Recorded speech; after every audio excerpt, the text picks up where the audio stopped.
Hi guys, Mr. Talbot here for you. We're going to be finishing out feudalism today. Last time we were together, we were talking about feudalism in the Middle Ages or Dark Ages of Europe.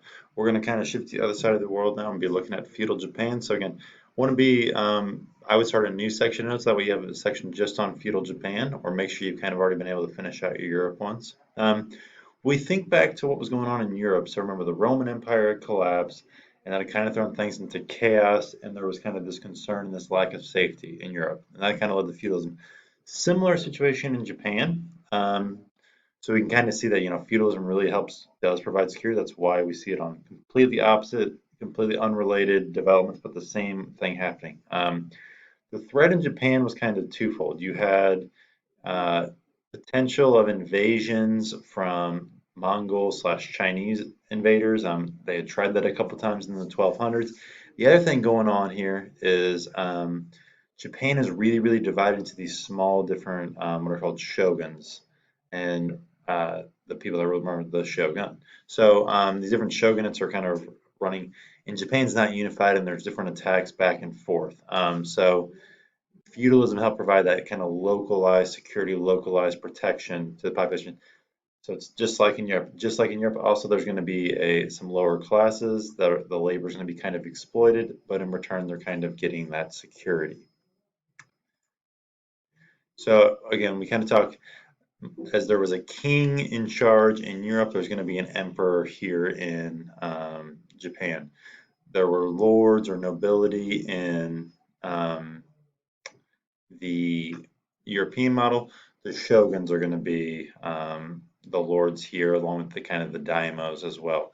The interesting thing is that just like in Europe, where some of the lords were really powerful and could kind of overrule some kings sometimes, some of the things going to happen with the shogun. In fact, the shogun is going to take over the entire region of Japan for about 500 years. But with that, you're going to kind of get a little bit of peace and stuff, which is what's going to make Japan's feudalism a little bit different. Probably the most famous part of Japan's history and feudalism is going to be the samurai warriors. So that's going to be, your warrior class.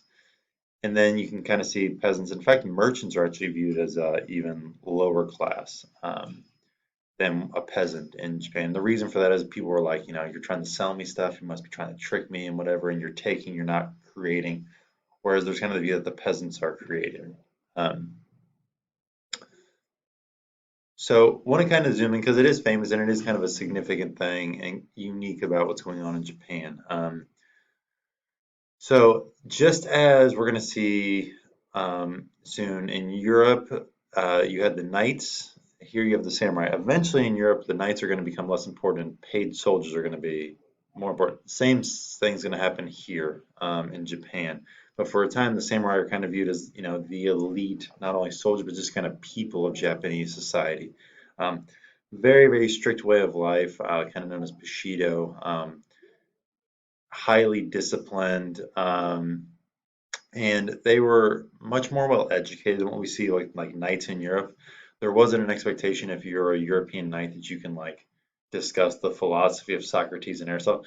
There kind of is this idea that you should be like part warrior, part philosopher if you're a samurai. So they're going to study Confucianism, which we learned about in topic 1.3, where you have that loyalty to the master and the service to the state. But then there's also going to be this influence of Buddhism where there's that self-discipline and suffering and that kind of thing. The samurai are really, really good warriors and they're really successful at kind of keeping corruption out for a while. And because of that, Japan actually experiences this really long period of peace. Um, and so the samurai's fighting ability is not as important, but they're going to bring that intensity and that discipline to like tax collecting and like building good roads and stuff. The downside we're going to see a little bit is Japan thinks they've kind of mastered everything and figured it out. They're going to kind of isolate themselves from the rest of the world for hundreds and hundreds of years. And while that happens, China is going to go through some modernization, and Europe is going to leave its dark ages and modernize. The United States is going to become a thing and modernize, and threat in Japan because Japan really just kind of put the pause button on development for 500 years or so during their time period of feudalism. And That's not surprising because we kind of talked about, Europe kind of went backwards as far as from a technology innovation during feudalism, and Japan kind of pauses. And it really all goes back to this idea of social stratification. So you are born into your social class. We talked about with Europe, the top son's going to get whatever job dad had.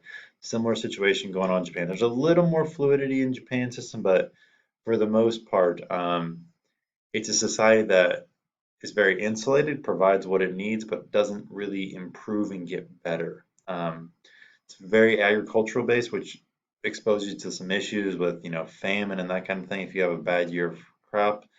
The other thing is it doesn't incentivize peasants to really work that hard because they can't like profit. A peasant's life is going to be the same next year as it is this year, no matter how hard they really work.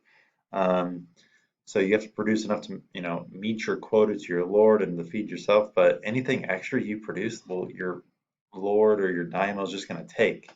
So there's not that incentive to innovate like we see kind of in modern capitalist societies today. In Europe, a challenge to feudalism is going to be the Black Death. It's going to kill half of the workforce in the 1300s. And when that happens, a lot of those serfs they need to no longer be tied to the land because you need to go have merchants and people working in the cities and stuff. So that really throws feudalism in a need to change and modernize. Japan, it's is going to be further on down the road. So Europe kind of starts leaving feudalism in the 1300s. Well, Japan's not going to do it until the 1800s. Japan just basically gets passed by the West. And because the samurai were very strict and not wanting to change the way things were done, it didn't allow them to modernize. So we're going to see samurai going in with swords into gunfights, and the gun's going to win. That's going to be a problem in Japan. So with all this, feudalism is going to kind of come to an end. In Europe, as those, we're going to see kind of the serfs becoming less tied to the land, so they're able to kind of go and work in cities. When half of the population died, it opened up a lot of land, a lot of gold, a lot of resources for people to work and now innovate with. So that's going to be a thing. And then, so that element of feudalism is going away. Kings are going to kind of take advantage of it and say, well, I'll just collect the taxes directly from you and not go through the Lord and then I'll just pay these people to be my soldiers. I don't need your knights and stuff. So the kings become more and more powerful in Europe, and occasionally queens, like Catherine the Great in Russia. Um, so serfdom in Europe and kind of feudalism with it is going to end by the 1500s. The exception being Russia, which is going to take until the 1860s. And that makes Russia look really bad. I will remind us, since most of us are Americans that are watching this, that we had our own strict social system of slavery, uh, and then until the 1860s, and then we had another form of like neo-slavery for 50 years after that. So while Russia's kind of slow to the game, they're actually kind of modernizing in a lot of ways faster than the United States did. Japan, meanwhile, pretty much is smacked with 500 years of modernization really quick. They're like, you locked your doors to the rest of the world, and boom, now the rest of the world is going to kick in your door. And in fact, it's the United States, a country that Europeans had not even discovered the land of when kind of Japan closed itself off from the rest of the world, is going to be so much further along militarily than you that you have no choice. And so when this happens, Japan realizes that, okay, we're going to need to adapt some Western technology, like guns, for example. We're going to need to modernize our military, and that means get rid of the samurai. Because if we don't, we're going to lose all of our culture. So you're going to see very much, this is the Japanese emperor here, taking on a lot of Western things, but still keeping, the Japanese language and a lot of the Japanese cultural traditions. And they're kind of trying to do enough modernization to survive. It's kind of called defensive modernization. And Japan's going to do it like no one's ever seen before, to the point that within a generation, really, Japan goes from not having any choice but to accept the deal the United States is giving to them, to within 30 years, they're going to be able to pass back up China and beat China in a war and invade China's capital city. And they're going to be able to defeat Russia in a war. So they're going to be able to defeat a European power in a war within 30 years of still fighting with, samurai swords and stuff. So it is remarkable what Japan's able to accomplish. But with the end of feudalism, we're going to kind of see the modern world we know is going to kind of come into the fold. So that's where we're going to leave it for today, guys. Make sure we got some good notes, and we're going to do awesome when we get to our assessment. Thank you.